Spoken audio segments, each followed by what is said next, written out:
மத்திய அரசின் மை பாரத் என்பது இந்திய இளைஞர்களை சமூக ஈடுபாடு, கல்வி மற்றும் திறன் மேம்பாடு மூலம் தலைவர்களாக உருவாக்குவதை நோக்கமாக கொண்ட மத்திய அரசின் ஒரு டிஜிட்டல் தளமாகும்.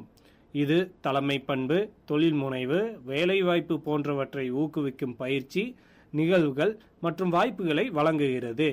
இளைஞர்களை அரசு திட்டங்களுடன் இணைத்து சமூக மாற்றத்திற்கான பொறுப்புள்ள குடிமக்களாக மாற்றுகிறது. அந்த வகையில் தீரன் சின்னமலை மகளிர் கல்லூரியில் 3 நாள் பூட் கேம்ப் நடைபெற்றது. இதில் கல்லூரி மாணவர்கள் 35 பேர் கலந்து கொண்டு சிறப்பாக செயல்பட்டனர். சிறப்பாக செயல்பட்டு வெற்றி பெற்ற மாணவர்களுக்கு மாவட்ட இளையோர் அலுவலர் ஜோயல் பிரபாகர், ராஜேந்திரன், சிக்கனா கல்லூரி ஆசிரியர் மோகன்குமார் உள்ளிட்டோர் பரிசுகளை வழங்கி சிறப்பித்தனர். திருப்பூர் மாவட்ட ஆட்சியர் அலுவலக வளாகத்தில் மாவட்ட ஆட்சியர் மணிஷ் நார்னவரே திருப்பூர் ரீட்ஸ் அமைதியான வாசிப்பு இயக்கத்தினை துவக்கி வைத்தார்கள். திருப்பூர் ரீட்ஸ் வாசிப்பு இயக்கம் இனிதே துவங்கப்பட்டது. இந்த வாசிப்பு இயக்கம் தொடக்கத்தின் நோக்கம் அமைதியை விரும்புவோர் மற்றும் திருப்பூரில் வாசிப்பு பழக்கத்தை பொதுவெளியில் ஊக்குவிக்கும் நோக்குடன் திருப்பூர் .ரீட்ஸ் எனும் அமைதியான வாசிப்பு சமூகம் தனது முதல் நிகழ்வை தொடங்குகிறது. திருப்பூரில் பொது இடங்களில் வாசிப்பதை ஒரு வழக்கமான நிகழ்வாக மாற்றுவதே இதன் நோக்கமாகும்.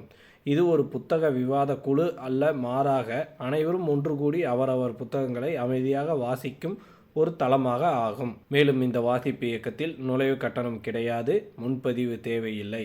ஆர்வமுள்ளவர்கள் ஒரு விருப்பு மற்றும் தங்களுக்கு பிடித்த புத்தகத்துடன் வந்தால் போதும். அனைத்து ஞாயிற்றுக்கிழமைகளிலும் காலை 9 மணி முதல் 11 மணி வரை இந்த வாசிப்பு இயக்கம் நடைபெறும். எனவே பொதுமக்கள், தேர்வு எழுதுபவர்கள், மாணவ மாணவியர்கள் திருப்பூர் ரீட்ஸ் புத்தகம் வாசிப்பு இயக்கத்தில் பங்கு பெற்று பயன்பெறலாம். புதிய தலைமுறையினரை வாசிப்பு ஆர்வத்தை தூண்டவும் தொடர்ந்து புத்தகத்தில் கவனம் செலுத்தி படிக்கவும் நடத்தப்படும் ஒரு பொது வாசிப்பு இயக்கமாகும். இதில் கலந்து கொண்டு அனைவரும் பயன்பெறலாம். கால்நடை பராமரிப்புத்துறை சார்பில் தேசிய கோமாரி நோய் தடுப்பூசி திட்டத்தின் கீழ் 2025-26ஆம் ஆண்டு 8வது சுற்று கோமாரி நோய் தடுப்பூசி 29ஆம் தேதி முதல் ஜனவரி 28ஆம் தேதி வரை கால்நடைகளுக்கு செலுத்தப்பட உள்ளது. அதன்படி திருப்பூர் மாவட்டத்தில் உள்ள 13 ஊராட்சி ஒன்றியங்களில் உள்ள அனைத்து கால்நடைகளுக்கும் கால்நடை நிலையங்கள் மூலமாக நடக்கும் முகாம்களில் இலவச தடுப்பூசி செலுத்தப்பட உள்ளது. தோட்டக்கலைத்துறை சார்பில் மடத்தூரில் தோட்டக்கலை பண்ணை செயல்பட்டு வருகிறது. இங்கு பல்வேறு வகையான செடி, மரக்கன்றுகள் நடவு செய்யப்பட்டு அவை விவசாயிகளுக்கு மானிய விலையில் வழங்கப்படுகிறது. அதன்படி தற்போது பண்ணை வளாகத்தில் பிளாஸ்டிக் கவர்களில் மண் கலவை நிரப்பப்பட்டு அதில் வெட்டிவேர் நாற்றுகள் நடவு பணிகளில் ஊழியர்கள் தீவிரமாக ஈடுபட்டு வருகின்றனர். தற்போது பருவமழை முடியும் தருவாயில் இருப்பதால் நாற்று உற்பத்தியை அதிகரிக்கும் நோக்கில் இந்த பணிகள் நடைபெற்று வருகிறது. வெட்டிவேர் செடிகள், நீர்வழி பாதைகள் மற்றும் மண் அரிப்பு ஏற்படும் இடங்களில் இதன் பங்கு முக்கியமானதாகும். மேலும் இதன் வேர் பகுதியிலிருந்து எண்ணெய் உள்ளிட்ட நறுமணப் பொருட்கள் தயாரிக்கப்படுவதால் பொருளாதார ரீதியாகவும் இதன் பயன்படுகிறது. இதனால் விவசாயிகள் வெட்டிவேர் நாற்றுகளை மானிய விலையில் வாங்கி பயன்பெறுமாறு தோட்டக்கலைத்துறை அதிகாரிகள் தெரிவித்துள்ளனர்.